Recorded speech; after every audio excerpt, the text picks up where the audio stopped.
আচ্ছা নয়ন, বলো কি বলার জন্য তুমি আমাকে ঘুরতে নিয়ে আসলা? তুমি তো কখনো আমাকে ঘুরতেই নিয়ে আসো না। আসলে মনি, সত্যি বলতে তোমাকে কিছু কথা বলার জন্য আজকে আমি তোমাকে এখানে নিয়ে আসছি। হ্যাঁ, আমি তো এটাই ভাবতেছি, আজকে আকাশে সূর্য কোন দিকে উঠলো? যে ছেলে মা বাবার কথা ছাড়া এক পা লড়ে না, সে ছেলে আজকে আমাকে ঘুরতে নিয়ে আসছে। আসলে মনে আজকে আমি তোমাকে এখানে ঘুরতে নিয়ে আসছি আমার মা বাবার ব্যাপারে তোমার সাথে কথা বলতে। তুমি তোমার মা বাবার বিষয়ে আমাকে কি বলতে চাও? তোমার মাকে এবার প্রাইভেট হসপিটালে ভর্তি করতে হবে, তার পিছনে অনেক টাকা খরচ করতে হবে, তুমি আমাকে এটাই বলতে চাচ্ছ? না না মনি, তেমন কিছু না।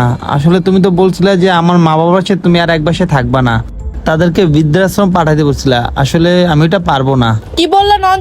তুমি তোমার মা বাবাকে বৃদ্ধাশ্রমে পাঠাতে পারবা না? নয়ন, তুমি এটা একদমই ঠিক বলতেছো না। আমি তোমার মা বাবার সাথে এক ঘরে থাকতে পারবো না। দেখো মনি, তুমি এভাবে কথা বলো না। তুমি খুব ভালো করে জানো আমার মা বাবার এই দুনিয়া আমি ছাড়া আর কেউ নাই। কেউ নাই মানে? এসব কোন ধরনের কথা? নয়, তোমার আর দুইটা ভাই আছে, কই ওরা তো মা বাবার খোঁজ খবর নেয় না, তোমাকে একাই গেলে সবকিছু করতে হয়। হ্যাঁ মনি, আমার